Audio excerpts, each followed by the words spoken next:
Roll call, please. Councilmember Cole? Here. Councilmember Schwer? Here. Councilmember Nordby? Here. Councilmember Wong is absent, and Mayor Mongi. Here. All right, can I get a motion to adopt the agenda, please? So moved? So move, Councilmember Swear. Second. Second, Councilmember Norby. All those in favor say aye. Aye. Thank you much. Mr. Ferrandel, topics. Thank you, Mayor. We have a couple of presentations, or one presentation tonight. First up will be with Andrus Built, and we got Doug and Tracy here to discuss. Kick it off with you, Brandy. Sure. This presentation is on the recommendation of City Council from back in December. If you recall, we had a couple of developers that were interested in purchasing the site at 17th Avenue in Delaware, and you would ask that both of those developers present to the Planning Commission to get their recommendation. Planning Commission held that meeting on January 7th, I believe it was, and we only had one present at that point in time, and the other developer has since pulled out. And so we have Andrus here tonight to present, and the Planning Commission did recommend that we move forward with this developer. Okay. So I would ask them to present if they would like, or if you would like, but they are here to answer any questions on their development project. That'd be great. Yes, please. We got time. Well, It's in their packet. I can pull it up on my computer as well. Welcome back, gentlemen. yeah. Thank you. Nothing's really changed since Okay. last time we were here. Asked. I just asked that. Has anything changed since the last time you were here? No, so instead of going through it again, do you have any questions for us? Or Anybody? Same number of builds? Yeah, it'd be 10 units, Same 5 set. twin homes. Okay. Same, 3 on 17th, 2 on Delaware. exactly. Perfect. Correct me if I'm wrong, but it's kind of like the roundabout, like Cary Lane, right? No? Cherry Lane is a cul-de-sac. Yes, sorry, is that kind of what the setup was? I can't recall. For the one on 17th and Delaware No, we're proposal? just using the existing roads. Oh, okay. The driveways come off on 17th and Delaware. Fantastic. So there's two proposals in the packet. One is the 10 units facing between Delaware and 17th, and the other one was, I think, an older sketch that showed 8 homes with a cul-de-sac back in the Yep. in the back end of it. We did 2 or 3 other sketches to try to get this to work properly, and it just doesn't work doing it the other way. Putting a road in is just way too expensive for what you're getting. So that's where we're falling back on this design, On the 10. right? Just Okay. 10, because you're only picking up 2 more homes, and putting in all the cost involved in doing a road like that is quite a bit. Yeah, I like the drawings. They look like the ones you have over already at Cary, right? As far as the design? Yeah, they're gonna be pretty similar, actually. They're just gonna be a little narrower, maybe a little longer, just because the lots are a little Sure. different, but basically the same inside, almost the layout and everything, yeah. And again, we've had 18 of them there, and we only have 4 left. And we just opened our model again last week, which was a good day to do it. Nobody showed up. Yeah. But we'll have no problem getting rid of these other 4. And you had full basements in the ones over here. Right. Which I like too, because you, like you said at one of your other presentations, you have to dig anyways. You might as well finish up the basement. And there's not a lot of savings. People think there is, but there really isn't a lot of savings when you go to a slab. And, you got a whole different heating system. You got to put in a separate air conditioning system. And you weigh it out, and it's like, I don't know, people appreciate the storage. Yep. Most people have a lot of junk like I do, and Well, they're downsizing probably, going from single, 2-story home down to single level. So great. What are plans with the big chunk of land in back? We're going to put in a community swimming pool for council? What are we making? part of it'll be a pond, because we're over an acre, so we're gonna have to put a pond on there. I already checked into it. They consider the whole development, even if you only develop a half acre, it's a 2.5 acre piece. That's over an acre. Interesting. The watershed gets involved. They're gonna want a pond Okay. just for the drainage of lots that we have there. So that'll take up a pretty good chunk right there as it is. And then maintenance of the area back there, HOA type of a, Yeah, because it'll all be HOA, so they can cut the grass, plant gardens, do whatever they want back there, you know? Very nice. Yeah, Like to have a little spot to throw up 2 tomatoes in the ground. sure, why not, you know? all right, I've stretched my end out next. I think it looks great. We're going to put you on the list, Tim. I think your plans look great. Yeah, yeah. I appreciate it. Yep. Today's a good day. Get out there. Yep. Thanks, gentlemen. Thanks for Thank you. for your Thanks, guys. patience and thanks for your dedication to North St. Paul. We really do appreciate it. Thank you. All right, next up is the fee schedule amendment. I'll turn that back over to Brandy Howe, our Community Development Director. Thanks, Brian. I'd like you all to take remember back to December when we adopted the 2024 fee schedule. At that time, the City Council approved a number of updates to the fees, including those associated with building permits. Since then, there has been some public comments that have raised questions about those fees. Staff looked into the question and came to the conclusion that there was a communication error that resulted in higher fees than what was intended. In making our recommendation for the 2024 permit fees, staff utilized Rum River, our new consultant, their recommended fee schedule for municipalities. Under our contract with Rum River, they collect 75% of permit fees, while the city retains 25% for administrative costs, which is a similar ratio to what we had with our other contract with Minspect. So in looking at that recommended fee schedule, it was our assumption that those fees listed in their recommendation did not include the city's 25% share, and thus we raised those fees accordingly when it was presented to you back in December. We've since confirmed that the assumption was an error, and we have provided an amendment that would reduce those costs by 25% and would basically match the would match the recommended fee schedule as provided by Rum River. So that was that item 1 out of 3. Additionally, staff has been asked to clarify questions raised by council at the last meeting by the general public. We were asked to provide a apples-to-apples comparison of the 2023 versus the 2024 permit fees for building permits. The analysis is included in your council packet. And completing that exercise, we found that in most cases, the customer will pay less for building permits, with the exception being residential plumbing permits that are not associated with a specific new build project. And the last item related to the fee schedule amendment that I wanted to bring to your attention is related to special event permits. When you looked at the fee schedule in November, that fee was raised from $0 to $80 without adequate explanation provided to you. And that was a procedural error due to the lack of clarity in the 2023 fee schedule. So in looking at that a little closer, we find that we require this fee based on Chapter 122 of our municipal code. Special event permits are required for outdoor, privately sponsored events that are open to the public and held on public or privately owned property. Exceptions to this requirement include nonprofit organizations, religious institutions, family gatherings, and garage sales. So we are recommending that, the process for review of special event permits requires those applicants be reviewed by police, fire, and public works staff for public safety considerations. So given the administrative requirements and the staff review required, we recommend that we go ahead and keep that $80 that it was recommended and approved back at the 2024 fee schedule, but we wanted to give you an opportunity to realize and hear that that fee was changed without adequate information to provide it at that time. So I'll take any questions that you might have about the fee schedule.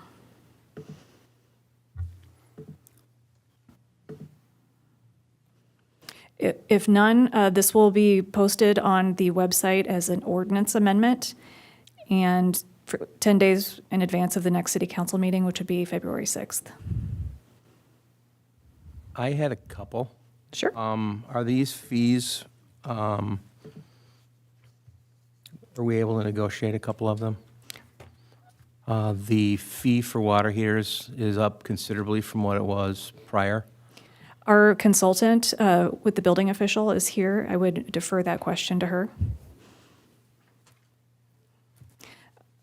This is Carrie with Rum River. I'm trying to find the old price, but I think it was between $80 and $100, and this one, if I remember right, it's like $185 For water heater? for a water heater.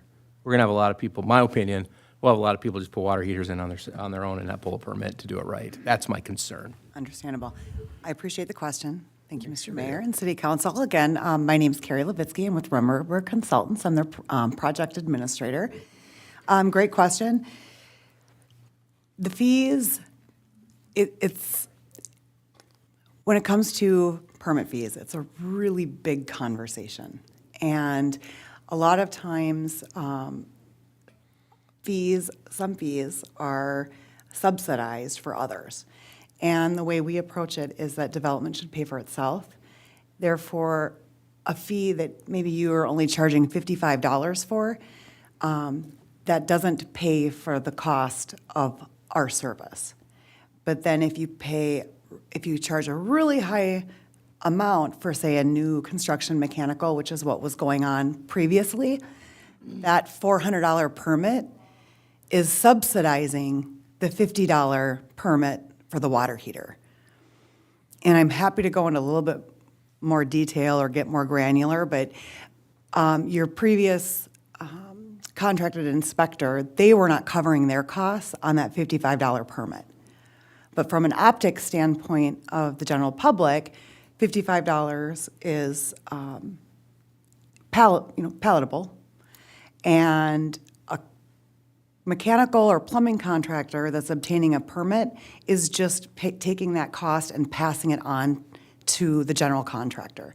So they don't bat an eye at those extremely high costs when you're charging $400 and $500 for a plumbing or mechanical permit on a new construction home. We do flat fees for new construction and for replacement.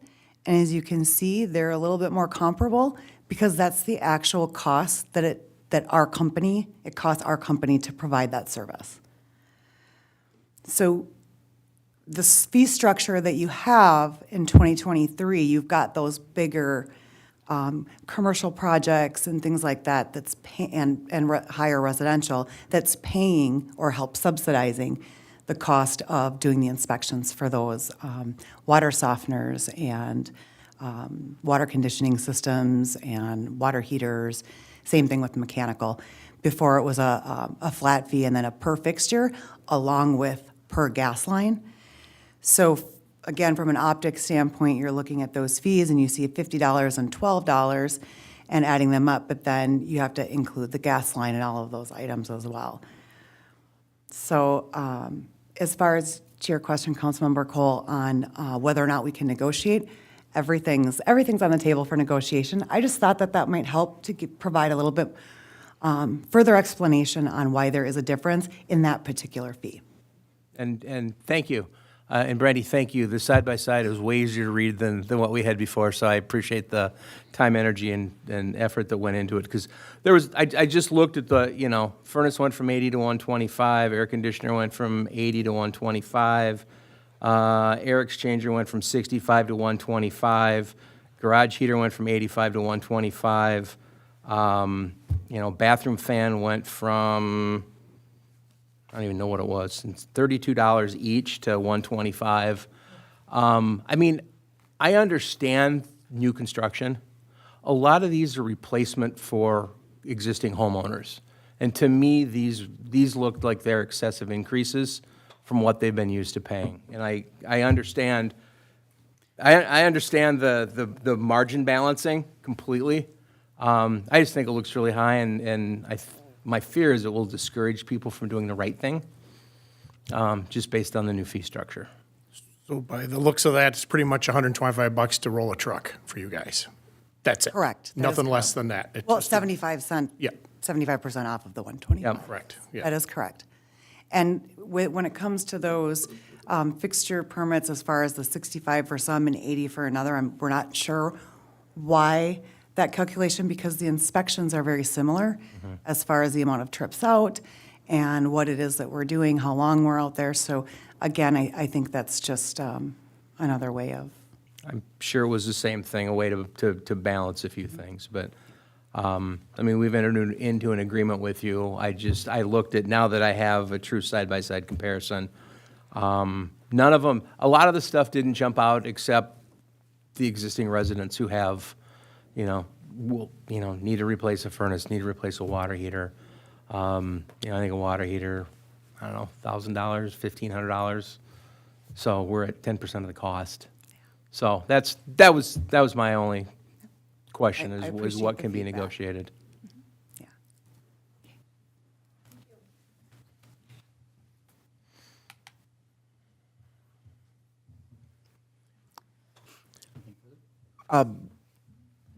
In regards, and I'm not sure if this was shared to you, if I was reading it right, I received an email from a resident earlier, and one of the questions was, do these fees include taxes?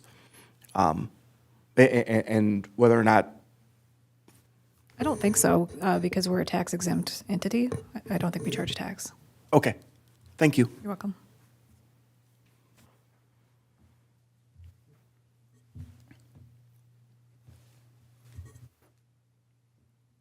Anything further with that, Brandy, or are we done? That is all I have. If no further questions or any further direction, this fee schedule as presented will be provided again for official adoption at the next council meeting. Thank you. Thank you.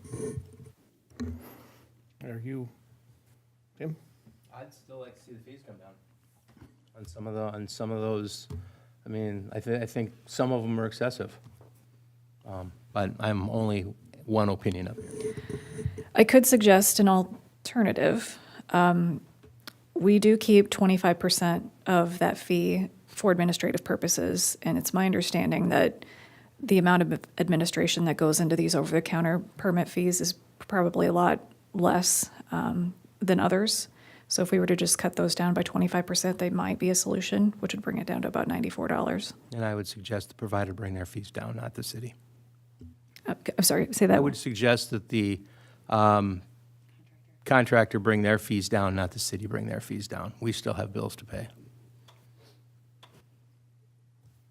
That is something that we can discuss with the contractor offline. So that was the way it was before this started, a commercial absorbed some of the residential cost, even though at the very end, maybe the numbers are the same, but it was the commercial that paid a little more and the residential was lower, is that correct?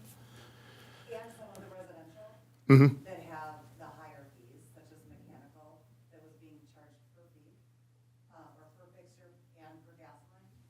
So they were able to run up some of those fees on those permits. And then that would help offset what they're not. Can you come up, yeah, because I'm trying to, so you're saying even for residential, they may have three different things with two different gas pipes or something, so then that would be, because if I just want a water heater, I'm just one permit, pulling a water heater, there's just the one thing, but when you say multiple for residential, what do you mean by that? Could I So jump if you in? want to turn to page, I just want to bring up something that I know that you'll be able to address far better than me. The statutory requirement that the fees be commensurate with the services provided. correct, yes, that is correct. So in state statute, it indicates for all permit fees need to be commensurate with the service that's provided. Not service provided to the overall jurisdiction, but the service that's provided to that individual permit. And so if you look on page 6 of 9 in the packet that Ms. Howe prepared for you, you can see for example, the plumbing permit fees and the mechanical permit fees for the 2105 Cary Lane. The 2023 cost or min specs was $190.50, and ours would have been $112.50. And then for mechanical, it was $303.75, and ours would have been $112.50. So what I'm referring to is those fees are higher. It does not cost that much. The fee is not commensurate with the service provided because it doesn't cost us that much to perform and provide that service to the individual that pulled that specific permit.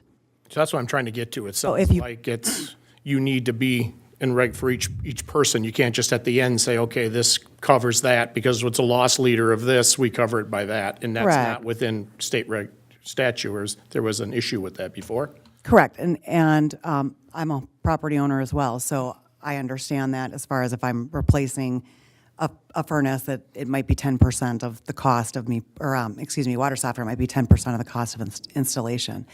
The cities of Corcoran and Dayton are the most recent cases that have gone through district court, and they've gotten into a lot of trouble by doing some of the things that, where they're running up costs on other permits and having other, so like what the examples that I gave you, those costs are a lot higher. Where a furnace replacement is lower, and that's not commensurate with the service provided for each of those individual permits. So can we even compare apples to apples with what we had before? It sounds like what was before was not correct under state statute. Is that what you're saying? I'm not an attorney. I would defer that to your counsel, but I can tell you from my experience, I've been doing this for a long time. I won't date myself, but Mr. Schrader, the owner of the company, and myself are actually teaching a fees class at the Annual Institute for Building Officials coming up in February. And I've done a lot of research and worked with a lot of city attorneys to get the fee recommendation schedule where it is now and what's being provided to you all for your consideration, along with the Department of Labor and Industry. So they have also reviewed our recommendation because of these most current cases, as far as with Corcoran and Dayton, and they're very comfortable with the way we've laid out those fees. So the other cities you do are similar to what we're doing with ours right now. The 125 is pretty much the minimum, and then you work your way. So this is kind of a boilerplate for other cities, is what you're saying? Correct. All of them, except for one, they are still basing their roofing and siding and window replacements off of valuation. But again, when you're issuing one of those permits at a $500 fee, it's, from our perspective, the individual pulling the permit is the cost of that permit is not the cost of the service that's being provided, and that's why we recommend those flat fees. That answer any? I guess I'll agree to disagree. I look at the fee structure on Kerry Lane for the mechanical permits, and under the 23 fees there, line by line by line, everything that came off of the top side. So $65 for an air conditioner, $65 for bathroom kitchen fan, ductwork, et cetera, all the way down. Where we go over the 2024 fees, and it's $150 and everything is inclusive. Again, that's a mechanical new construction that doesn't address my existing resident who has something they want to replace. A good example, Councilmember Cole, is if you turn to page 7, from a homeowner's perspective and not a new construction, so we can do a little bit more apples to apples. On that page towards the bottom is the roofing and siding examples. I don't know the number offhand, how many roofing and siding permits were issued in North St. Paul last year. About every house. Yeah. I'm sorry? Just about every house. Right. And so this is a very good representation of what I was trying to articulate a few minutes ago. If you look at the costs, a homeowner doing the roofing or siding themselves in 2023, that building permit would have been $418. And under our costs, it would have been The homeowner fee was Oh, it was $585. both. Okay, gotcha. And so it's if you're just doing your roof, it's $125. Where in 2023, if you're just doing your roof, it's value-based, and it could potentially be $400 for that permit. Because roofs and siding right now is very expensive. Very expensive. You're into the 20s, in between 20 and 30,000 to re-roof your house or do some re-siding work. And because they were value-based, those permit fees were extremely expensive for what amounts to 1 to 2 inspections. And that's not commensurate with the service that's provided.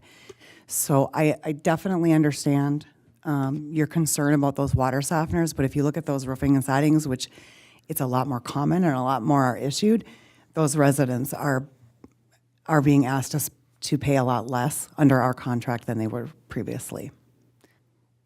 So we're still going to charge for a fan inspection $125 regardless, but then you're looking at your roofing and siding, which is a flat fee of $125.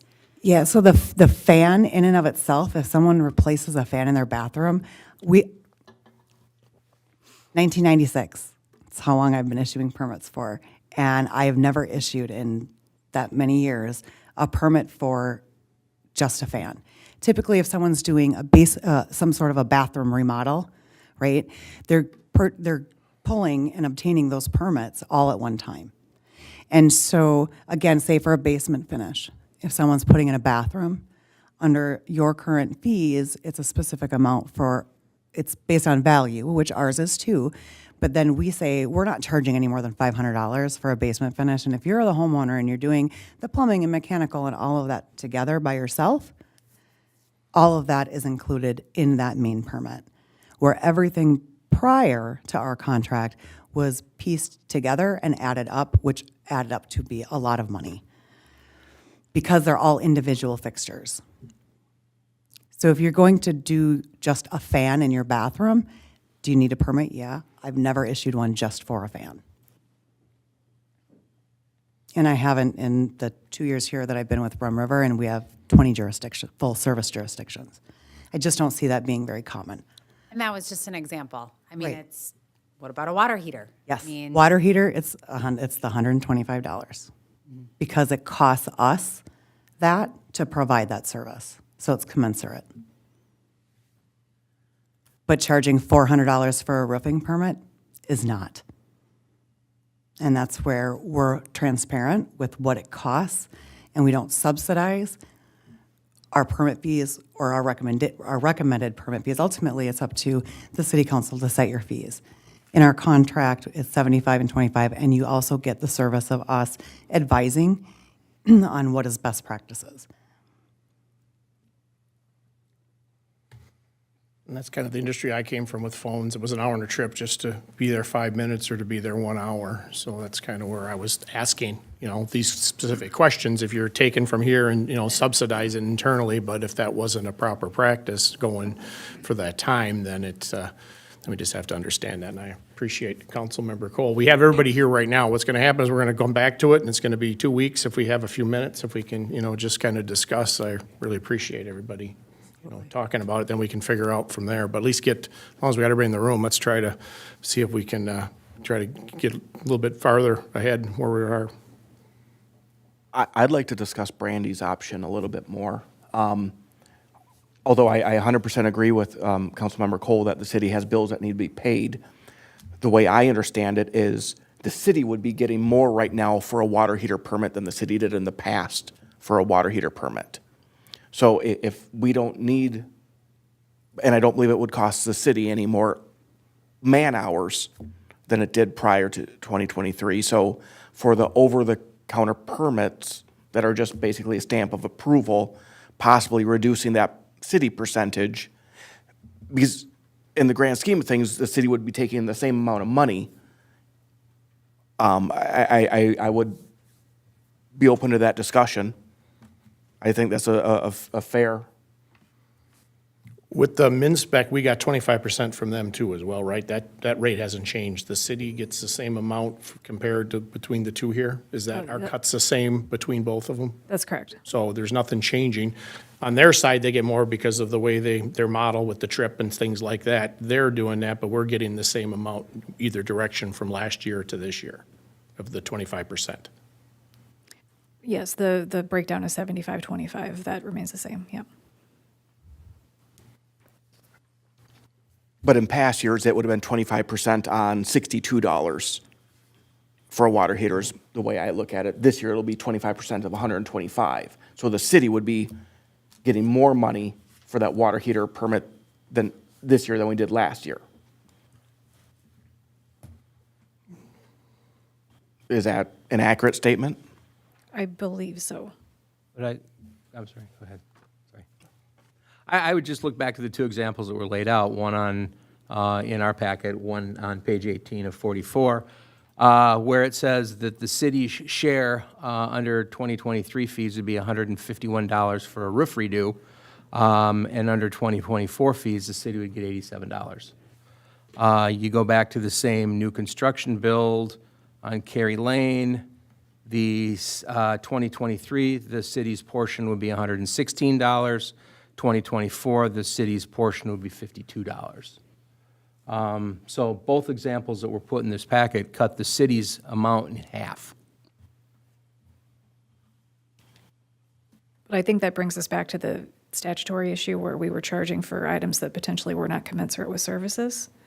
And so I think, assuming that the recommendation that is provided by our new consultant is accurate, we're more closely in line with state regulations by modifying our fees as such, as presented. So we're fixing an issue besides changing fees, then we're fixing a problem That's my perspective. that's where, Yeah. through the research, that's why I want to make sure, because that's where, if there was something where we weren't in accordance with the old one, I'm not an expert in building and inspection fees, but I have been a consultant, as have you, and I do know the cost that it takes to drive from point A to point B and how much hourly rates can be. And to me, $125 for a permit fee seems appropriate when you think of it in those terms. To Councilmember Cole's point, it is twice as much as it would have been under the 2023 contract. So that is a hard pill to swallow for some individuals. So I think this is a challenge to weigh these two options. But I think that we're overall going to be put in a better position than we were previously. And we are moving it towards a place where we're more closely in line with state rules.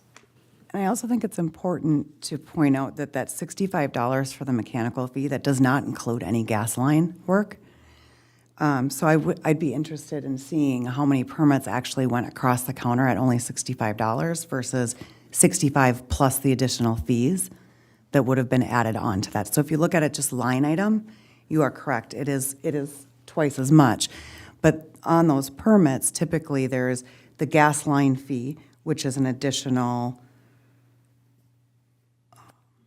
$32.50 per gas line. That doesn't sound right. It might be. So that fee would have been added on to that permit. I'd have to look in OpenGov, and I certainly can do that if you'd like me to, as far as what some of those permits were. But Councilmember Cole, I do understand what you're saying, but I do want to point out that $65 is just for that fixture, not for the permit, not for the complete permit. I'm looking at the fee schedule, $65 minimum for the gas line. If you're doing a gas line, bath fan, kitchen fan, it'd be $32.50 each, with a $65 minimum for the overall permit. So if you're installing a furnace, it's $80, but then you have your gas line also that you need to address. And that's an additional fee on top of that $80. And that's where we appreciate that our fees are so very, up to 140 something then, is that what you're saying? Or just, that's the way 145. that they were charging. Yep. So our fees it's flat. It's a fixed fee. It's not per fixture here and add on this here, and that's one of the, it's one of the ways that consultants and private companies can, I hate the term nickel and dime you, but that's what ultimately what I feel is happening, where our fees are flat. It's not going to go up for a furnace, no matter if you're running your gas line or you're not. That is the flat fee.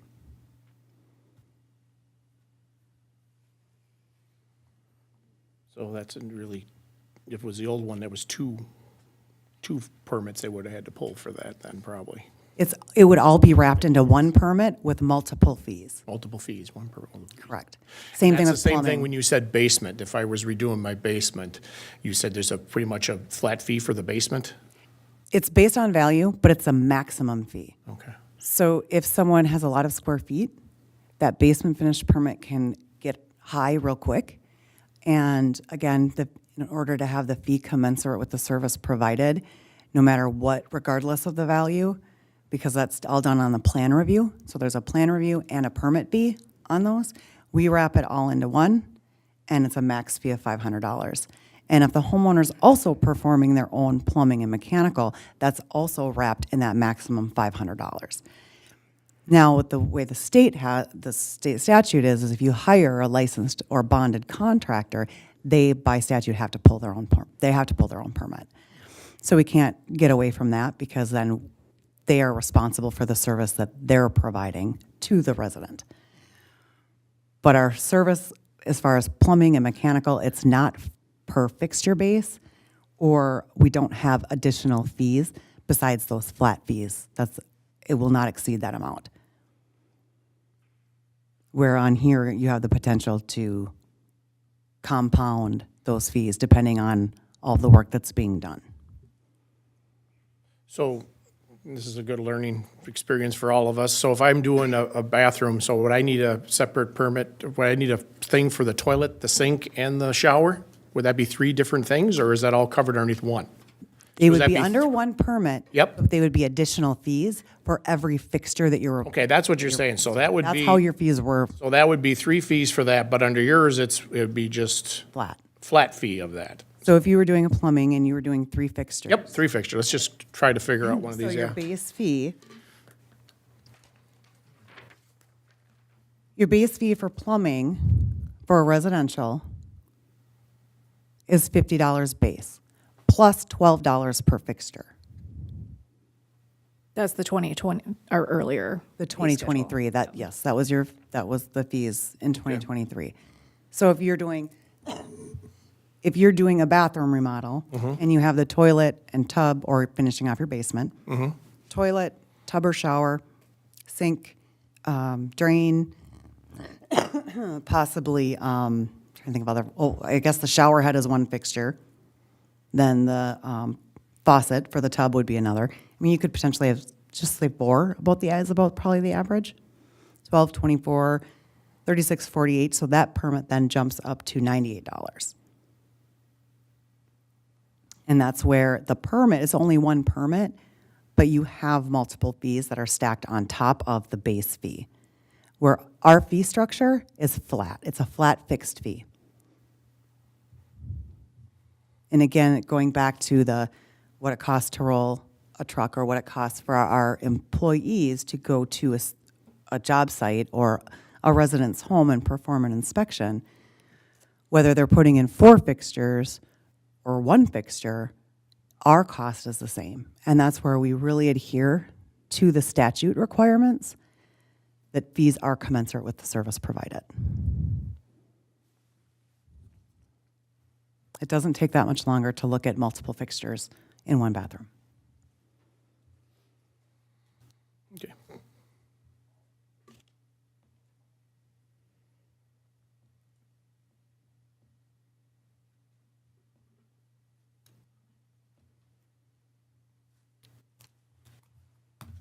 Anything else? And if you're really interested, I encourage you to come to the AMBO Building Official Institute from ICC and attend our fee class.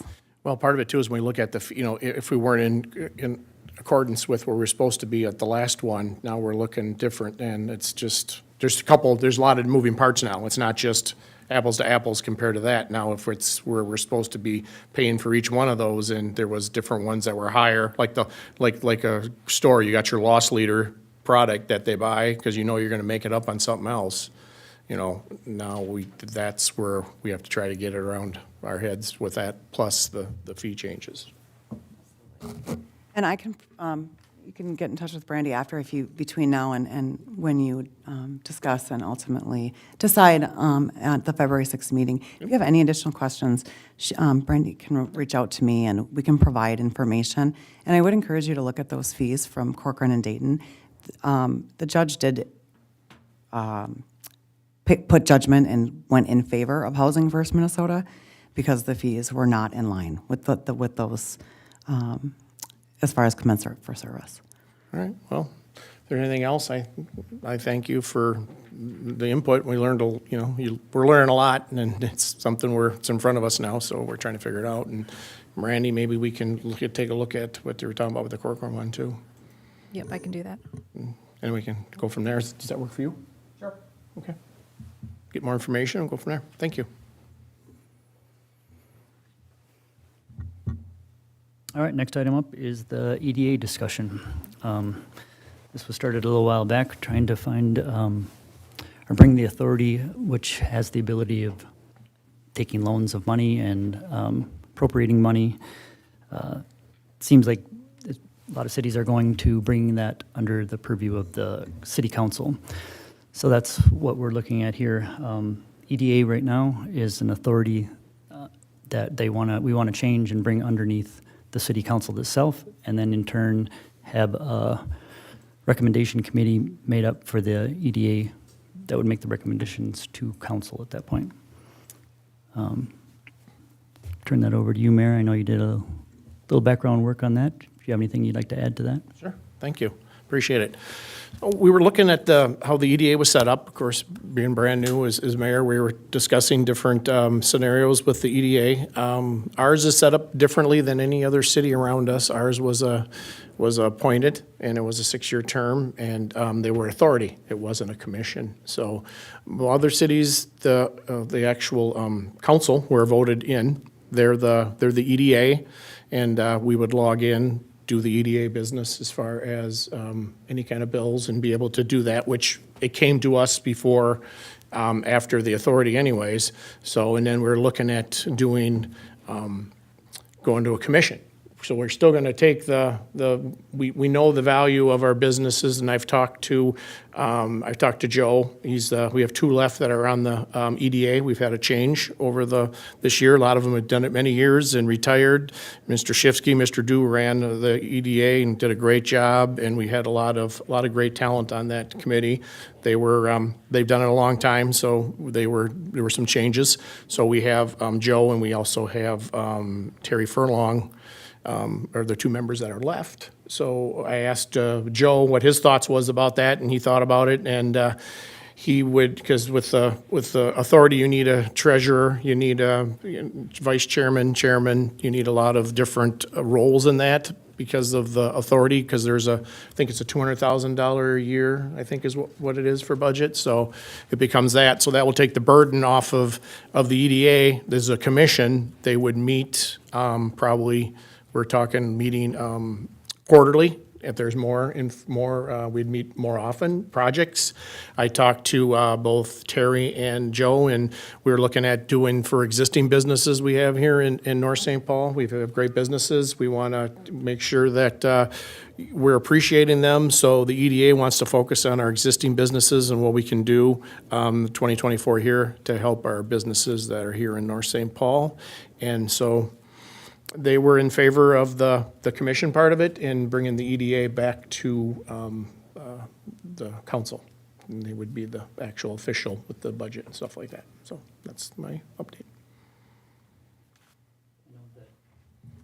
Soren had kind of discussed with you, and I was wondering if you could add anything to this discussion. Jack? Sorry, Mayor, members of council. The city has a lot of flexibility with how to set up the EDA, and that's given to the discretion of the city council. There are some notice requirements, so I believe you have in your some materials today of an example resolution and a couple of ordinances. We can't vote on those today because there has to be a publication of the notice of that first. But that's certainly something the city could do. Some cities can find it awkward to be there's different standards when you're acting as the EDA versus as the city council. And some cities find it awkward to wear the same hat or wear different hats and be evaluating the same project under city council generally has a lot more sort of policy discretion. EDA tends to be more, do you meet the criteria? But many cities also, combine those 2 bodies and don't find it too hard to evaluate it sort of separately like that. It also, creates advantages to have, like you mentioned, filling all of the positions required by statute and, sort of having the knowledge about the projects. And just to be clear, I forgot to mention too, we're the HRA as well. So we log in as that. So it's nothing that's so, because we're the only ones that have the HRA, as far as Ramsey County. So that is another one that falls underneath there. Plus, it's elected official, so if it's going to be changing over in elections and not somebody, that's appointed in 6 years. So I think it's kind of nice to have it with the commission. So thank you. That's my statement. Anybody else? Those draft resolutions were emailed to council, so you guys have them in your email. I have a question for Jack, if y'all don't mind. For the legality of changing it from an authority to a commission, what changes are there as far as public notice and if there was an EDA item that we thought needed to be moved quickly, my understanding is an authority can move quickly, where sometimes a commission is a little bit tougher to move quickly. Is that an accurate statement? Couple of points here. So the formal action is that, so right now, the city has an economic development authority. That would not be dissolving the economic development authority, it would be moving it from appointed commissioners to the city council. So that would be operating the same way that it is currently. Then it would be creating a new advisory body, the commission, and those would be appointed commissioners. That is an advisory body, so there can be, added expertise from that. But if something comes directly to the EDA, as constituted by city council, there would not necessarily be a requirement that it go through the commission first. So if the commission can review and develop recommendations to pass on to EDA, or if EDA wants to do something, it still retains the full authority of the EDA. Awesome. Thank you for that clarification. I appreciate that. Do you want to speak about, you were on the EDA as well, what your thoughts are, Tim? Yeah, I've got, 2.5 years, I think, of sitting on the EDA. The learning curve is a little higher than sitting on some of the other commissions within the city. I'm still learning. I am in favor of moving it to council. I don't have a problem with that. We got 21 years of knowledge walking out the door tonight when we shake their hands. I'm curious to know what this advisory commission of the other cities, who it's made up of. Are they paid positions? Who is going to do the heavy lifting when it comes to meeting with developers, doing those types of things, which is what some of the individuals on the EDA did. Now it increases the burden to either staff or to council. The other concern that I have is the comment made that about $200,000 of, what we bring in goes to the EDA. That pays for staff. So all we're doing is shifting from bucket A to bucket B by dissolving the existing EDA and moving it into a council spot. Doesn't save the city money. No, it just shifts the bucket that the money comes out of. So I wanted to clear that up too. So my question goes back around, what's this authority look like? Do we hire a third party to act on the city's behalf? Is that what other cities are doing? Are they, this is new to me, so I don't have the answers. That's why I'm just curious. Some of them, I didn't ask for pay, but a lot of them have the businesses, and I did talk to Joe. He's in charge of the business association. He has some good people that he wants to reach out to. But yeah, there is definitely going to have to be a figure out as far as, but right now we can't do business with the EDA because we have nobody. We don't have an EDA anymore. So the last two. We got an ED. Yeah, exactly. We had the last two meetings, we're going to be able to do it because we haven't had a quorum. So I think we would just bring that underneath the advisory of the council, and then we figure, I'll continue to have conversations with Oakdale, Woodbury, everybody's, Maplewood, all their EDA is the council, and then they have advisories in different capacities. Thanks. Appreciate that, Mayor. I'm just curious as Oh, yeah, that's a great. to what the other cities Yes. look like. Yep, and there's a lot of developing in those cities. In fact, we're going to get together, there's the 5 mayors, that I have a really good group of mayors that we work with. So Lake Elmo, Oakdale, Woodbury, ourselves, and Maplewood, we get together every quarter as mayors, and we discuss things, and it's a great learning experience for myself, especially being new. So, but they brought it underneath there. Then they have the commissions, and some of them, they run a little bit differently, depends how much development there is. So that was kind of my thing when we talked about this, is we have the last piece that we're talking about there of real development. We have a couple little spots around, but, spend this EDA as we're figuring out our new roots here and try to figure it out, as appreciating the business we got and figure out how to help those guys and get all organized again. The city's been under a lot of development over the last 8 years with the whole Anchor Block area, with Quick Trip coming in, apartments coming in, condos going in over there, as well as the Sentinel Building and the new Lilly Building that's going to be constructed. I don't want the momentum to stop. Correct. And that's my only concern. Well, that's my big concern with 2 people walking out of here tonight. Yeah. Is that Yeah, they were the heart and soul of the EDA. Yep, and they were. Unfortunately, they carried a lot of weight on their shoulders. Yep, they did, and it got to the end when it came to the car condo. There was some frustration they had with how we were doing it as the city as well. So there was some things that were coming up where we had to figure out, to understand, moving forward with the body, and that's when everybody. When we lost so many at the same time, it was just, what do other ones do? So I looked into that, and I think we can build up another great one. Okay. And a lot of businesses, we have a lot of businesses around town here. They don't, and that's something too where I asked the EDA, they don't have to be residents as far as I can see. So we have a lot of great business owners in town here. So that they don't have their businesses here, but. So, and Joe he said, I'll be more than happy to help the mayor and the council. We got a great business association, and we got people that want to help, so.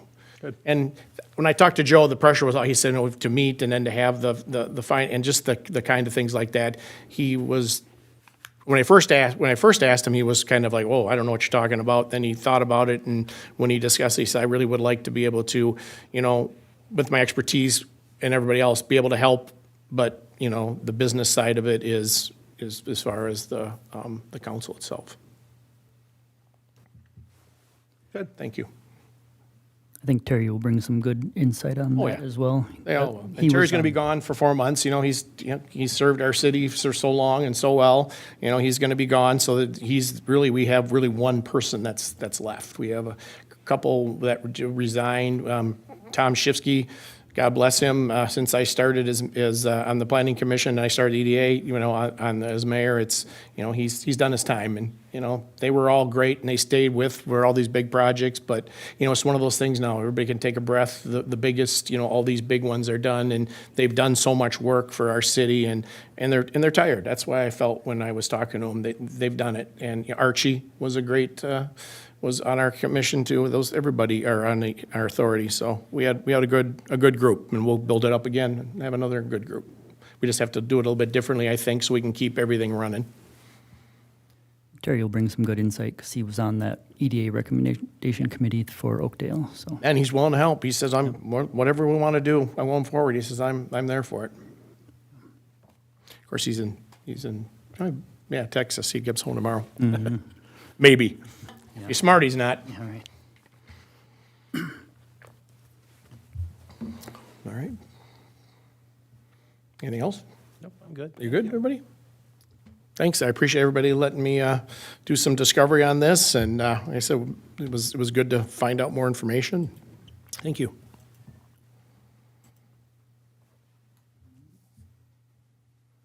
nothing further. Move on to other business. You got it. I gotta go back up to the top.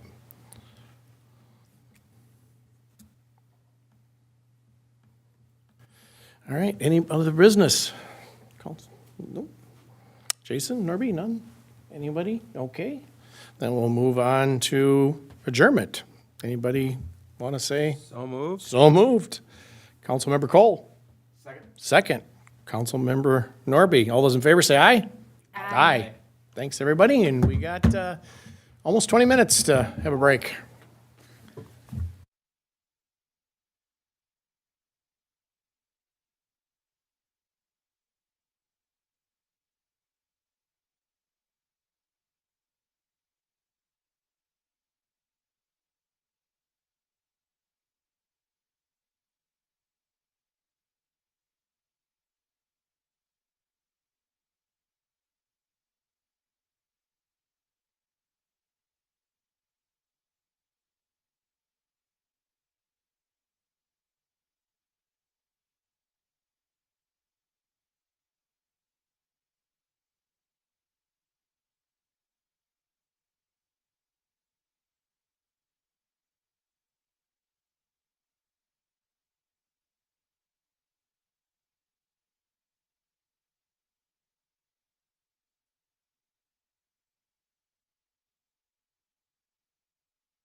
Yeah, so you can lead us out.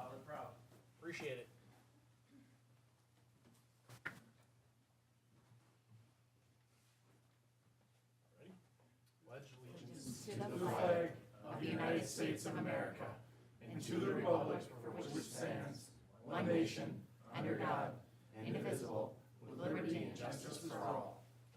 Thank you, everybody. Appreciate it.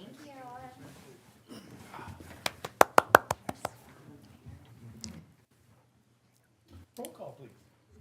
Councilmember Cole? Here. Councilmember Schwer? Here. Councilmember Nordby? Here. Councilmember Wong is absent, and Mayor Monge. Here. Can I get a motion to adopt the agenda, please? So moved. So move, Councilmember Swear. Second? Second, Councilmember Cole. All those in favor say aye. Aye. Aye. We'll go on to presentations. First one is a presentation for our outgoing EDA members, Tom Shifsky and Robert Dew. Can you please come up? No, please do. You grab one. You could read Robert's and I'll read Shifsky's. Thank you. Thank you for the microphone here. Well, I'm just privileged that Robert Dew could stop golfing down in Arizona to come back for this, so. Florida was it this time? Usually it's Arizona. I'm glad you're here. Thank you. So we have, I have my first one is for Tom. 7 years on the Economic Development Authority, and we appreciate your service, and thank you for being a business here in North St. Paul, and thank you very much. Thank you. There you go, sir. Thank you. Very nice. And you get your crystal snowman. Ooh, weighs a lot, careful. Yeah, they do weigh a lot, so. Yeah. Wow. Don't let the wife get a hold of it. No. No leg lamp? There you go. That's the next one. You slap it up here. And Robert, thank you for 14 years of dedication. You've seen a lot, you've done a lot, and the city's definitely grown from it. Thank you. Much appreciated. Can we do this? You get a picture of it? Yeah. Straight on. Can you guys stand? Right on? You want us in this too? All of it? Sure. All right, come on in. Get us all in there. There's a member. good-looking guys in the Always middle. I want to be in the picture. Everybody's ducking.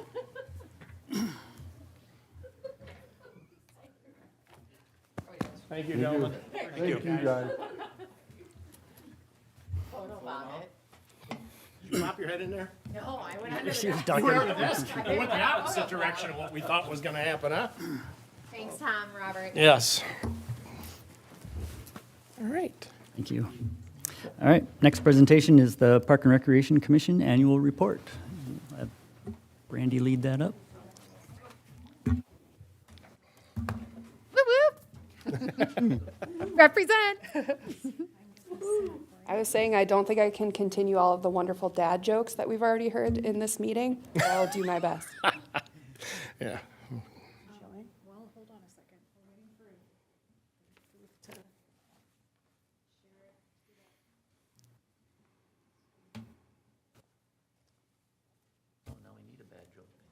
Yeah, Want me to entertain? sure. Figure out something? I got new clothes. Land's End had 50% off, so my wife got me some new shirts, so that's why the mayor's styling tonight. Very New impressive. wardrobe. It's black and white. Yeah, so is my hair, so is some my color. pants. There's absolutely no color in this guy. All guys wear black and white. No. Not color contrast. That's right. Maybe a splash of blue. Is it working? It's working. Okay, arrow down. He'll grow out of it. That's right.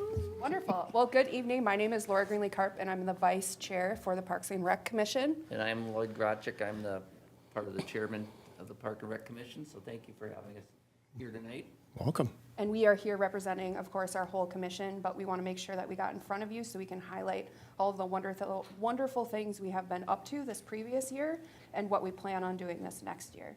I'm going to go through a couple of those highlights. I will have space for questions at the end, so if you could please reserve them for the end, I would greatly appreciate that. Are you all seeing the 2023 accomplishments slide? Okay. This is our mission statement. We're an advisory council to you all. We put forth recommendations, and of course, you approve or constructively criticize our recommendations and send them back to us for further review. a relationship you all know very well. This past year, we did have, hang on, there's a pop-up that I can't see. 3 commission members leave our council. All of them had been with us for a very long time, so we were grateful for their service.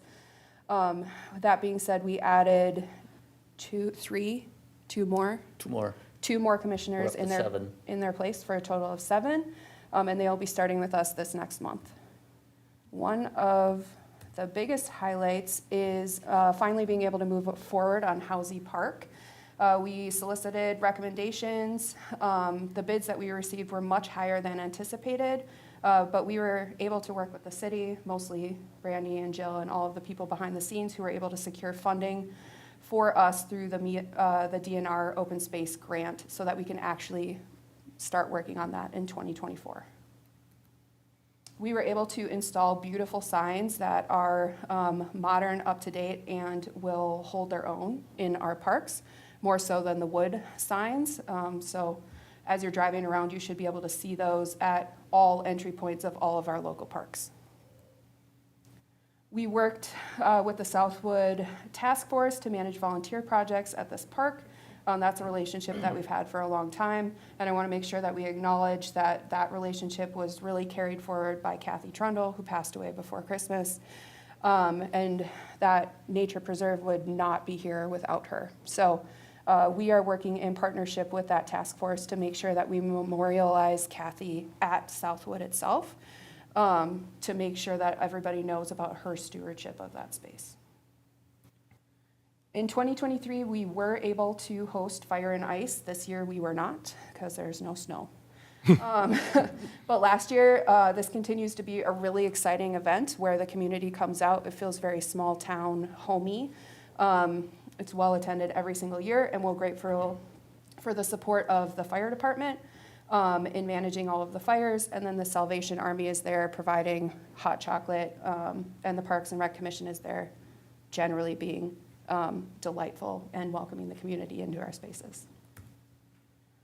We continue to do music in the park, and I think we added another event. Do you remember if we added another? We were going to. Okay. We're working on doing that for next year. Yes, because they continue to be very well attended Yes. So there's been some requests from the public. for more events in that avenue. Food truck night is something that we hosted at Housie this last year. That is something that we are not going to do this next year, but we are going to combine it with the Autumn Arts Festival because that is more bang for our buck, and allows commissioners to focus on digging deeper into that event and spending their time doing that. And we've done the Star Watch for literally ever. We had about 45, 50 people. Mike Lynch was phenomenal at what he does and pretty passionate at what he does. We had a beautiful, clear night. So he enjoyed it with the kids and the families, and it went over really, really well. It was like late September. Yeah, and that's something we're going to continue to do, weather pending. A couple of joint projects, we were able to work with the Arts Commission, who can go more in depth into what those joint projects look like because they're presenting after us. So we'll just do a quick overview. We worked with them at the Fall Roundup Parade to promote the Autumn's Art Fest. That would be a terrible promotion. And then we of course, debuted the Autumn Arts Fest as a partnership this year. It was extremely successful. I'll allow them to, again, tell you all about it. The mural at Silver Lake Park was something we worked on together. And lastly, we had a community member approach us about putting a little free library in as a memoriam at Polar Park. And we told them that sounds like a wonderful asset to the community. They took on the project, they built it, they worked with Public Works to install it, and then the family is continuing to oversee it as it lives its life out at Polar Park. Before I move into our 2024 goals, are there any questions about 2023 projects that I talked about? Love the new signs. They look, you can see them. They're nice and bright, so appreciate that too. It feels more modern. Yes. It feels more refined. It feels, yeah, clean, feels better in general. Clean, yeah, exactly. Long overdue, but Yeah. we took a little time and got it right the first time. Very nice. Thank you. Okay, last call for 2023. Can you tell I work in education?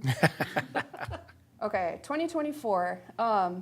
So these are the goals that we have for 2024. Of course, we have goals going forward outside of 2024, but we really wanted to focus on this year. What are we actually tangibly going to be doing?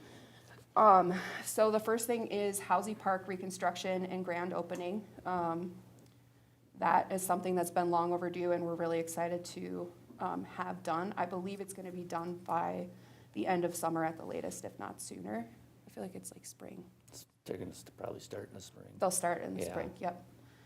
Our next goal is to continue to work in partnership with the city on the open space and park plan. That plan is coming really out of community input, looking at what our community wants to see in their parks and analyzing how our community is changing and how our facilities within parks and within the city can continue to serve our community now and in the future. And so Brandy has really been doing a ton of work around that, and I believe going forward, the Parks Commission is going to be a big part of making sure that the vision and mission of the open space and park plan is executed in the way that makes the most sense for the city and the community.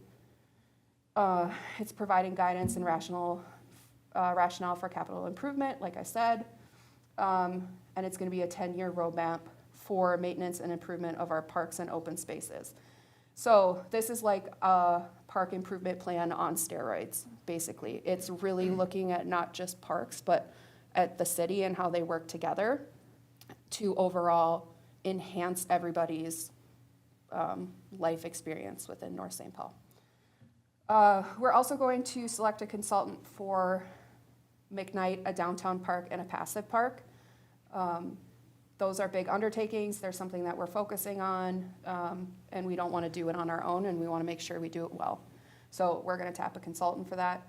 We're going to continue to work on community events and supporting the responsibility of those events into our events into the communications coordinator. So kind of handing those off, obviously being available while we can or where needed, but letting our communications coordinator own that.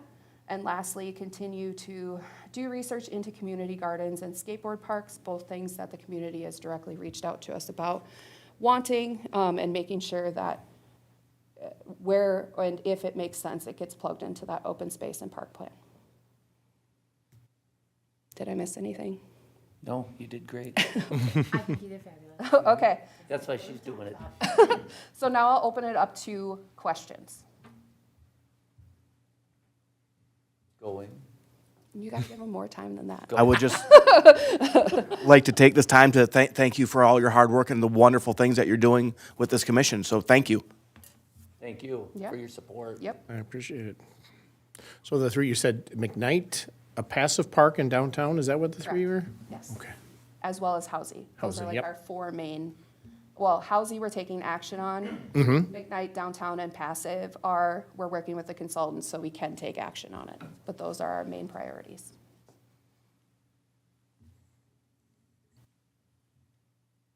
Any questions? I'm just waiting for Tim to ask questions. Of course I will. Thank you. I'm going to interrupt him.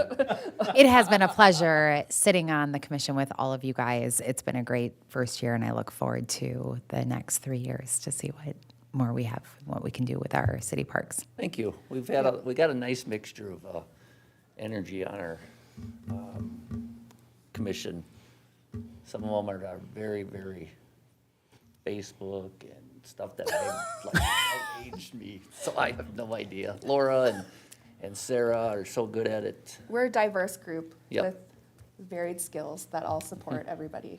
Somebody needed to kick Tim off, so I'm glad that I can be serving on it. I just want to say you inherited a great core. All right, Tim, we're ready. No, first off, you guys have been on as long as I have. It was only when I started, and you were Lloyd, you were there before I even came on board. Come a long way. A lot of pain, a lot of frustration, a lot of spirited conversations, for a lack of a better word, to finally get a park plan in place that we can then build into the financials of the city to make sure the funding is going to come along. And Cassidy was lucky enough to inherit all of your hard work, so she'll shine. But I just... You pretty much teed this up, is what you're saying. Yeah. Nice. Thanks I for like jumping it. in before me. You're welcome. I'll help you out. And I've had conversation with City Manager Frandl at some point this year to have one of you, both of you, Brandy, Jill. There's 3 council members on here. Well, 2. Cassidy is a little bit on board. Haven't seen it. They don't know what it is. What are you talking about? The park plan. That What? doesn't matter because we're moving on to the open space. Which I don't know what that is at all. So I'd love to find out about both. Yeah. Make sure that the priorities that the park plan, or that, the Park and Rec Commission have in place match up with that of, the city plans. We had a couple of line items pop up on the budget this year that nobody knew what they're for. It was about $2 million worth of park stuff. So it got moved from 2025, I think, to 2027. I can make a guess as to what that was for, but, so just more education is probably needed for the group of us that are sitting up here to make sure stuff doesn't keep getting pushed out into future years.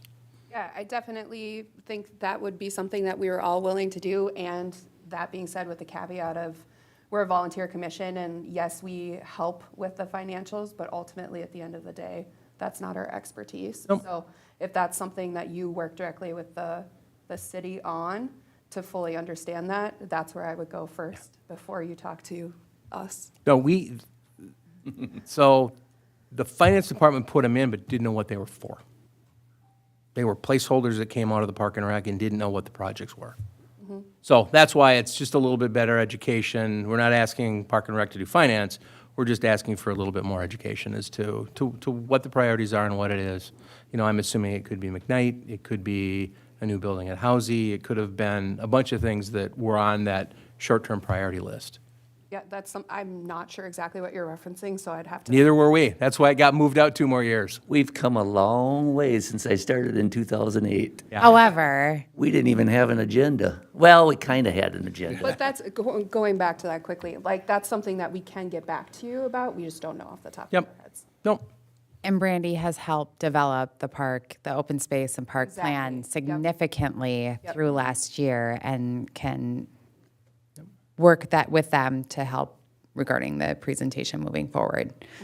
So, Yeah, I would say we're all getting our feet after post-COVID transition of liaisons, transition of staff, transition of so many different Commission things. members. Commission members, Oh, yeah. and now that we have a solid foundation, we're actually able to get out of survival mode and have those conversations. Whereas I think we were trying to have those before and it just was not successful because nobody had all of the information. So I agree that going forward, now that we have that foundation, that's something that we can all work together on, making sure everybody has the information that they need. It was a good learning curve when we were Yeah. doing the park improvement and the comprehensive plan, because we had one in place somewhat back about 8 years ago, and then we had to kind of redo it, and then it, Yeah, from scratch. from scratch. And they did the commission did a very good job with the help of all the staff from the city. And it's going really well. It's going very good in like I said, in the last 16 years or whatever, we've come a long way. Yes, 2008, Tim. I was pulling buckthorn in Southwood. Okay, well, you could go on forever, but we want to make sure that we say thank you very much for this time. I'll open it up to any last this is why we work together. If there are any other questions, we'd be happy to answer them. Otherwise, we will let the Arts Commission take over. No additional questions. It's a huge compliment. You guys have come a long way. You've got a great program laid out, and I'm excited to finally get to see things. There were 2 years that parks didn't get to do much of anything. Yes. Thank Same. you for Thank you. Thank you for everything. Yes, thank you. Thank very you, much. appreciate it. Thank you. thank you. Oh, hang on, no.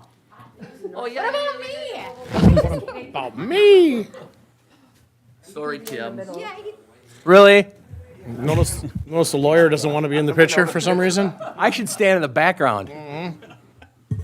you weren't a very good commission member at the time, so. That's why I'm on it. You're a trip. All right, next presentation is the Arts and Culture Commission Annual Report. Welcome, Tom. Lisa's not here. Hey, welcome. I had to cheer her group on. Nobody else would. Nice job, guys. Fired up. Commission day. Switch to that caffeine-free Diet Coke. Hey, Tom, there's an empty chair up here. Do you feel more comfortable presenting Yeah, from all the chair up here? He's in the wrong spot. John would have to move over. Move over. Tim has a seat coming up soon. Oh, this is my mic. Mr. Mayor, council members, thank you so much. City staff, thank you for having us here. I am honored to be here with two of our original members from the Arts and Culture Commission, Carrie Netto and Lisa Ritchie. Lisa started out as our city staff liaison and is now a full-fledged member, a commissioner on our Arts Commission. And I just want to begin by giving a shout to civic engagement, commissions. The Arts and Culture Commission, the Parks Commission, all of you up there, We was talking with the mayor earlier today. If you're the mayor or on city council in North St. Paul, that's pretty much a volunteer spot.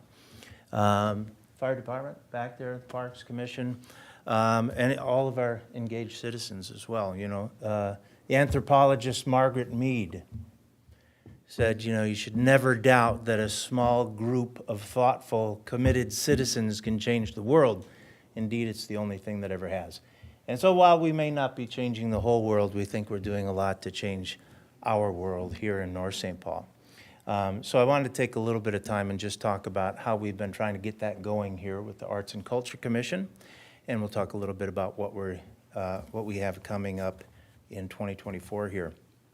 Our mission, our purpose, our reason for existence has been to inspire connection and community through the development of public art and cultural expression. So why do we do public art? The reason we do all this is because of all the values that we believe public art can bring to a community. Things like aesthetics and beautification, community engagement, placemaking, and identity. All of us have said how many times in our lives, North St. Paul, the giant snowman on 36? How many of us have said that this is how? And so one of the things we're trying to do here is say, we're not just a giant snowman anymore. We have a lot more going on in North St. Paul, and we want the world to know about it. So placemaking and identity, and even economic impact is one of the values of public art, because we think that this can draw more people into our city. Some of the places we've been developing already, we call them Instagrammable. Places where people might take a picture, post on social media, and more people say, hey, what's going on there? And we want to see more about that. So I'm going to walk through the things that we've been doing. So this first one, I'm going to I'll skip this, there's too many words on the slide. But basically what you should know is that we had last year increased our commission from 5 to 7 members. And that allowed us to be much more vigorous in getting projects moving, because we could have sub-teams that could meet off meeting schedule. As long as they weren't a majority of the group, we could have 2 people, 3 people meet and keep projects moving on between the meetings, and that was really important for us. And we also, last year, one thing I wanted to point out as far as our people are concerned is that we had a high school commissioner representative last year, which was really great. So a student from North St. Paul High School was on our commission. Paint along with the ACC. So there were a couple, if you think about what the Arts and Culture Commission has been doing so far, we have been developing, I would say, routine programming, and then developing public art in specific places. This is one of the routine programming things. So paint along with the ACC. We used to call it paint and sip, but we tried to stay away from that language, but just want to be sure, want people to know that if you come to a paint and sip night, you can bring a bottle of wine with you, that's okay. But that's the idea, is recreate these types of things where we have an artist who walks people through what it's like to create their own painting and develop that artistic flair. This is something that we've generally held for adults, although we are 16 and up, right? So we have some programming for children, we have some programming for adults as well. And I will add to that, I've had some requests for the 16 and under, so maybe we can Yeah. look in that direction as well, Right. to add more activities. Yep, this is something we just talked about in our last meeting, though, because why not open it up to all ages? And I think, well, sometimes, adults or older people would prefer to just have adults and older people. And we do, we do things for all ages as well. But Lisa here was our artist in residence who hosted all 3 of those paint nights last year. Also, the art cart, so this was resurrected. There's a place in my heart for this, because when I was a kid, growing up in North St. Paul, we had something like the art cart. It was the craft, I don't remember what it was called exactly, but I loved it when that thing would show up in Casey Park and we could do crafts. And so that's something that we've recreated here with this old trailer that we've had sitting around. We painted the thing orange, and some people might think it looks hideous or crazy, but we think it draws your attention.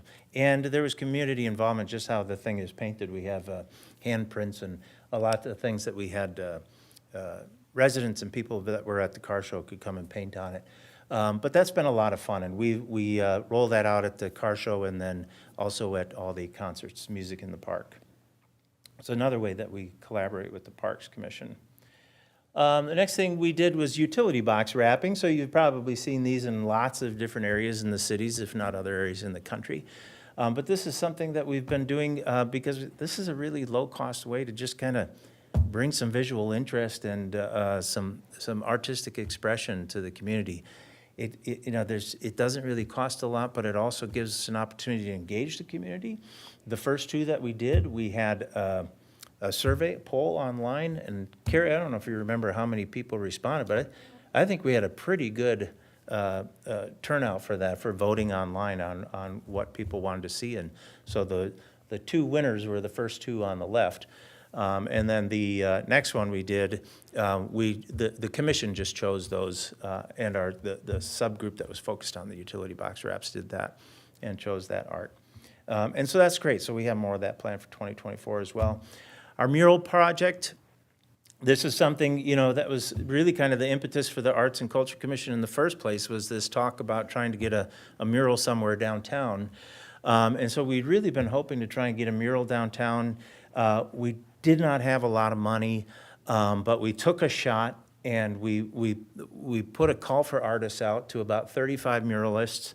And we had 3 of them respond who were willing to do something. And this artist, Taylor Berman, who responded, we absolutely could not believe his submission. He came with his family to explore Silver Lake and check out all of the ecosystem around the park and everything. And so he chose this red-winged blackbird for very specific reasons, and the reeds, or whatever you call them, the plants that are in the mural are all part of the ecosystem that he saw around Silver Lake. So he had very specific reasons for that. And we really needed for this to be a home run, and we think Taylor really knocked it out of the park on this one. So we feel really good about how that mural turned out, and we hope to have more of those in the future. And we're very happily surprised with what we were able to get it done for, cost-wise. Whoops, did I miss something? Nope. Project Snowy. So Project Snowy, this was something that was very near and dear to the heart of our former mayor, Terry Furlong, something we tried to get started when he was still on the council. And we're still working on this. So, we have one of these Snowies that's sitting right outside the front of City Hall. And we have been working with businesses all across North St. Paul to try and raise interest in this, to see if we can get more businesses to participate. And so we have a fair number so far. We're trying to get more of those, but this is expected to launch here in the spring of this year. So it's taken a lot more strategic thought and planning than we expected because there's a lot of moving parts and details to this project. But we're happy this is moving along, and we hope to have these snowies out there this year. Next was the Autumn Arts Festival. We're always, one thing I'll say is, we're always mindful that the money we're spending doesn't just come from the city, it comes from all of us. These are taxpayer dollars that go into this. And I hope some of you had the chance to attend the Autumn Arts Festival this year. I thought we had a really great event. We had TV coverage. We thought that our vendors who were there did very well from what they reported to us, that they had a very good day. We had a lot of great performers. We had a beautiful day. And that whole event cost $1,500. And so that was a great collaboration with the Parks and Rec Commission there. $1,500, and we recovered, I don't know, probably more than half of that through the vendor fees for the artists that were there. So this was a very low-cost event for the city, and it was great publicity and a great event for a lot of people that attended. As mentioned earlier by the Parks and Rec Commission, we also participated in the parade, Fall Roundup. And Art in the City, this is kind of a fun little thing, and this was born out of art that was just happening by a youngster, this young girl in the city who started painting rocks and placing them in the front yard to create a snake out of rocks, and it caught on social media, and so it became a thing, and so now that she has this big rock snake in her front yard, and so we had her in and recognized her for that, and also that we recognized some of our local school students who had art in the state fair and won some ribbons there. So it was really cool that we're starting to just recognize that art and make it part of our community. So moving forward, as you can see, so we're continuing with Project Snowy, as I mentioned. Additional utility box wraps. We have one located just outside of Roddy's that we've been working with them for a while. There's one located on the high school property that we're interested in doing. We hope to partner with the school district and the school on that one. Develop more community engagement opportunities. So one of the things we've been asking ourselves a lot is, what's the culture part of the Arts and Culture Commission? And we need to define that for ourselves and work with the community to see what that means. So what does that cultural expression mean? Well, I think we can see cultural expression through public art, and we can also see cultural expression through performance. At our Autumn Arts Festival and the festival that we had the year before, we have had dance groups that were Indian dance. We had Mexican folk dance group. We had belly dancers. I don't know where they're from. But where do belly dancers come from? The Middle East? But anyway, so there's cultural expression that way, but we hope to see that reflected in the art as well as our community continues to become more and more diverse over the years. Additional mural project, we hope to see to collaborate maybe with a business this year where we can get another mural done, hopefully downtown. Art cart events, of course, this is the programming. It's just going to keep going. Now we've kind of developed a cadence for this. We'll just keep going with that.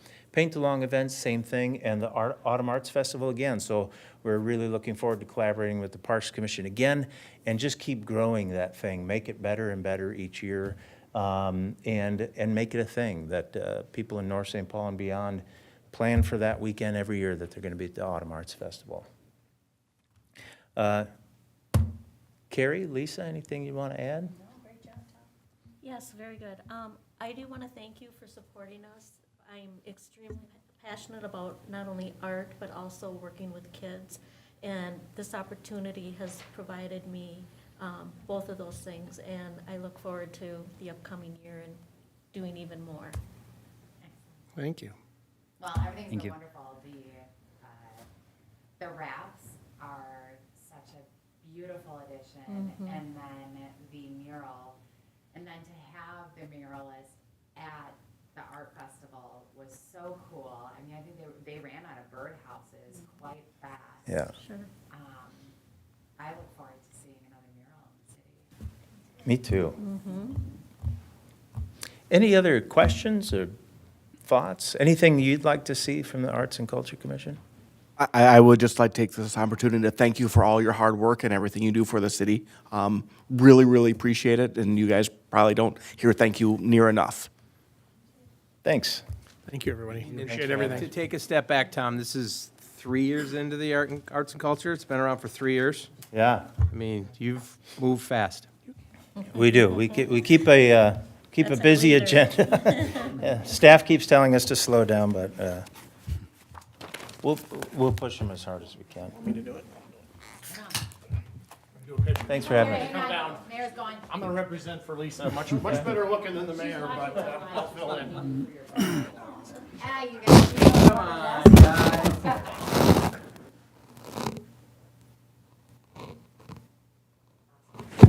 Appreciate it, everybody. Thanks. Thank you all.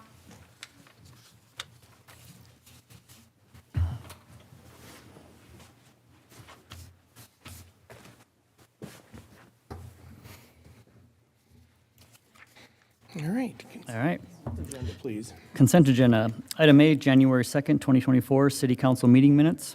Item B, general claims of $1,637,490.74. Item C, HRA claims of $20,843.35. Project Snowy purchase agreement. Item E, building permit report for December of 2023. Item F, resolution accepting donations for December of 2023. Thank you, Brian. Anybody want to pull anything? If not, can I get a motion to adopt the consent? So moved. So moved. Councilmember Swear. Second? Second, Councilmember Cole. All those in favor say aye. Aye. Thank you. All right. Next thing is open to the public. We have one internal. Anybody online? Okay, with their hand raised at 7:07, we'll open to the public. John Schmall?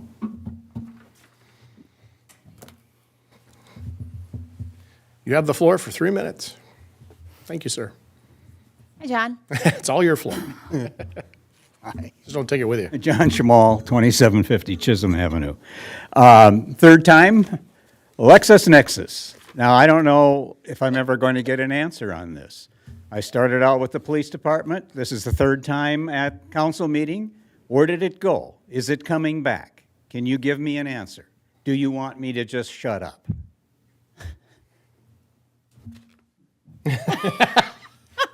Any, I know you were looking in. Do you have any feedback on it?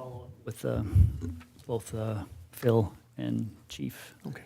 for where they're at with that. Okay, well, then next week we'll. The only way you can get information is when Maplewood Police come into North St. Paul, and then it appears, Okay. as they're within our jurisdiction. Anyway, second item is the fine resolution that was passed with information on it that would, if true, someone is going to go to jail with a negative balance of $1 million in the electric fund. It's right there in the resolution that you signed. I was told on Thursday by the finance director that, well, you got to read the fine print up above. There's 3 columns, and the information that they're certifying is in the first 2 columns, not the third column. So I have the third column, which says fund balance. And for example, the electric utility per this, the fund balance is a minus $1.1 million. Someone would go to jail if that was true. But And you did talk to the. yes, The finance it wasn't a director. fun And I- situation. The voice was raised at me. I was the center of attention for the whole damn first floor. So I'm not happy. And I like Dan. He's the only person in the world who admitted to the electric utility charging too much. I've been coming to these places for 15 years, and it's never been admitted, and finally it was. Anyway, and the last item of the day is you had the fee schedule put out. I'm really interested in water because I want the water bill to show what the state wants the people to see, and that is you use more water, you pay more, and the bill doesn't. And I brought that up more than once, but I guess I'm never going to get that. But what I'm referring to are the charges for the water bill, and even here, you can't get the straight information because the usage fees are wrong. This is a copy. Do with it what you desire. Okay, all right. Well, thank you for handing me this. Yeah, thank you, John. Thanks, John. John. All right.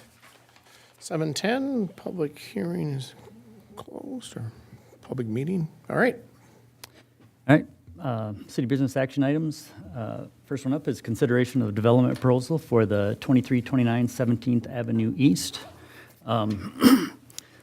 So we're having looking for a recommendation to direct staff to prepare a purchase agreement and development agreement for the city council's consideration. This is for the Delaware project, we just had our, That's correct, yes. and that will be 10 units, 5 buildings. Correct. Okay, just wanted to, people that weren't at the workshop, so. Any questions about it? I'd like to vote on it next meeting. That's my proposal. We can have it? Are we voting Point of now? clarification. Are we voting on it Just the tonight? recommendation. Yeah, this to is the move forward. recommendation to Oh, move done. forward to purchase it, I'll or move. to sell it. You'll move? All right. Second. So moved. All right. Second. Councilmember Swear, Councilmember Norby, all those in favor say aye. Aye. Aye. Yes. Thank you.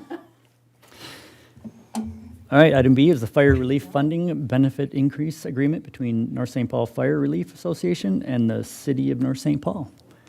We have Chief Jason Mallinger here to discuss. Welcome, Jason. Good to see you.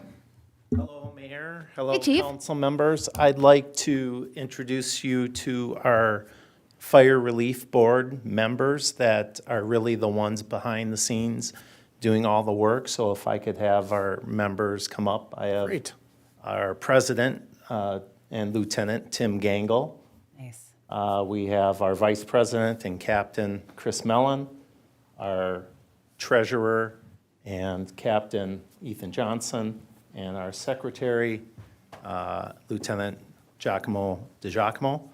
We also have in attendance our trustees, Alan Hansen and Samantha Sheppel, along with young firefighter Justin Kuchemaiters, who is along to just learn about the process. So Nice. Welcome, everybody. Thank you. I just wanted to have them come up so you could meet them.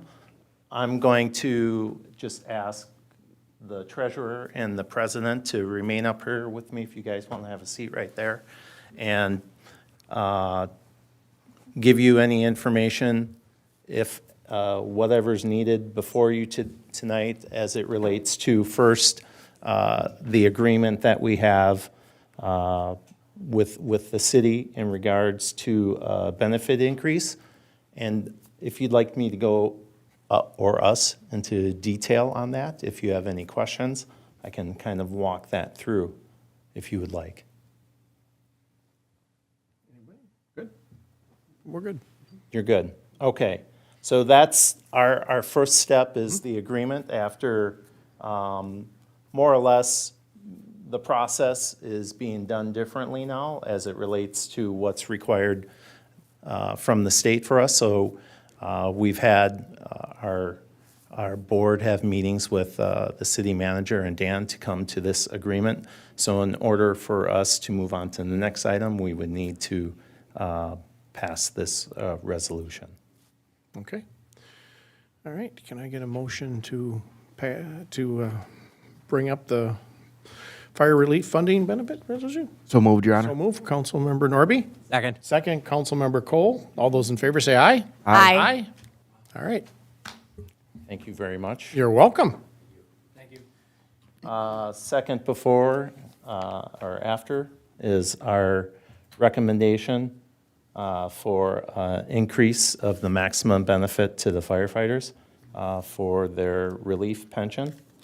Again, here to answer any questions or give you any information that's needed, other than what's before you.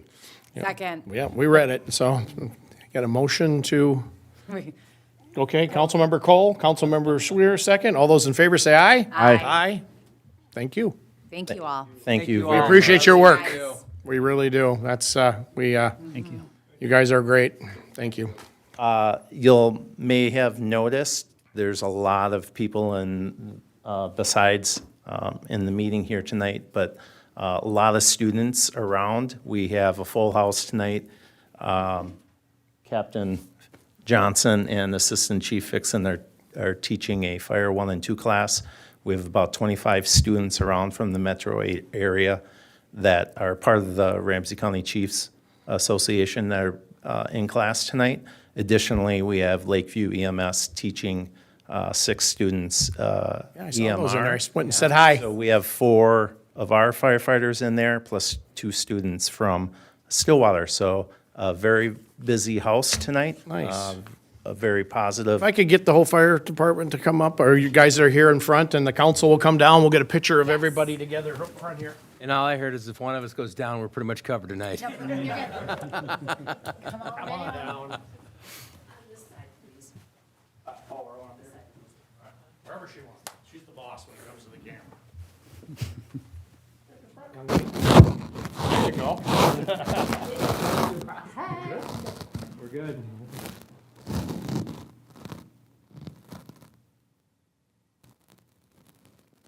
Carrie, this is a really good workout. Go do Pilates. All right. Thank you, everybody. Thank you. Hey, thanks, guys. Thank you. Thanks, guys. Appreciate it. Appreciate it. Thank you for all the support. Hey, thank you. Heading back to class. Getting our exercise in today. We should have brought my step thing. Did we pass something saying there's gonna be more pictures or something? Yeah. Did we vote on this? Well, You need more. did you not listen? The mayor got a new shirt. Fair enough. He's gonna get all the pictures in this. I touched this nice and flannel. I tell you. What's that show, Tool Man? The guy that always wore the flannel shirts? Yep. Al? What's his name, Al? That's me. All right. Reports. Looks like we're up to reports from you, sir. City Thank you. manager. A couple items for you. Fire had a fire call over the weekend. Sounds like a place full of another cooking incident. Thankfully, it was just more smoke than fire, but they were able to take care of that. Public Works, I've been discussing with them about the ice rinks for this year, and we had a very mild December. We get a week now of sub-zero temperatures, and then we're right back into the 30s and mid-30s next week. It does not make any sense for us to try to bring them together and make them open this year. It takes usually a couple weeks of good freezing weather to build that up, and it just doesn't look like it's going to be worth their time to do that this year. So unfortunately, they won't have any. Electric with the cold weather has been doing some relighting at the well, doing some lighting in the mechanics bay at the public works shop. As any of you guys saw, if you were anywhere in North St. Paul last Thursday on the 11th, there was a large dip in the power, and then it came back on. Xcel Energy's fortunate to not have somebody that passed away on that. They put a grounding strap or wire onto 115,000 volts, and everything worked exactly as it should as far as the protective equipment. It's the only reason that the person's still alive. So, yeah, pretty scary. Took us a while to figure it out, but it was our whole system saw it, so figured it was something from the sub, went out there and saw that they were doing some work on their power transformer and were, grounding it to make sure everything was dead, and something didn't work. They had bad knowledge of what was hot and what wasn't. I'm sure they'll be looking into that. That's kind of it. That's all I have. All right. Thank you. Okay, we'll go to reports. Council commissions and committees. You have anything, Councilmember Norton? Unfortunately, I was ill for the planning commission meeting, but we voted on what they passed today, so that was a good deal. And the next planning commission meeting is February 1st. All right, thank you very much. Councilmember Schwer. I don't have anything except for Parks and Rec meets here next week at 6:30. Council Chambers, the 24th. Thank you very much. Councilmember Cole. EDA's got another month off, we don't have a quorum. All right. Somebody's on vacation. Sounds good, thank you. General business. Councilmember Norby. I do have a question for Councilmember Cole. In our second council meeting ever, almost a year ago now, at the Fire and Ice, Councilmember Cole invited the fire department. I believe he was referring to a 3-on-3 between the fire department and the city council. Now that it's canceled, I didn't know if he had a replacement issue for the fire department. Boy, I sure don't remember that, but feel free. That's good. All right. 3 new people versus the fire department. Well, I could use a 4th replacement, I guess. Why not? Maybe the warranty's still going. FYI, tomorrow night, fire department training, we are utilizing the community center. Yes. Fire department is doing what we call an SCBA exercise, breathing down. So we're gonna do that inside while playing dodgeball. So Nice. So If you you're dodge, inviting us? if you wanna stop by, it's 6:15-ish. Okay. Dodgeball. well, if you want to go by, utilities and pick up some wrenches, if you can dodge wrenches, you can dodge balls. So just you can practice with wrenches. All right, thank you. Did I ask you already for general business? Anybody? Everybody? Have you asked anybody? I have no idea. I can't Yeah. remember. I Yeah, asked you. yes, and there Then was it's that you. whole- Then it's you. Oh, I got nothing. All right, you got anything? I've got not a whole lot. Okay. Somewhere down the road, is it this month or next month, that we're going to be at the History Society and we're going to be the presentees? 27th, I think, of February. So just put that on your calendar. It'll be riveting, year 2. Yeah, that really went well last year. was fun. That was a lot of fun. A lot of good information. Good group. Looking forward to that. I think it was And people 27th. should attend because Sue brings cookies. Yes. So Cookies. Yep, cookies. It's very good. Get there early, because otherwise you get the they're stale gone. ones. Yeah. Yes. Tomorrow, should I bring up tomorrow? Yep, tomorrow, I'll be at 9 o'clock tomorrow morning, talking about, with the legislatures about the path, to finish the walking path around Silver Lake. So on the Century side. So they're having a bus that, the representative coming, we're gonna meet there. Of course, it's cold, so we're gonna go inside the bus and talk about the path. We spent, as a city, we spent a couple $100,000, of course, on the west side of the lake with our sidewalk and have a nice path, all the way around except for the side over at Century, of course. You could dodge balls, you can dodge Century Avenue if you try walking down that. So it's a good to talk about and see if we can finish the path around. So that's tomorrow at 9 o'clock. They're going to be pulling up in that church across the street from Silver Lake over on the Oakdale side. We'll talk to them.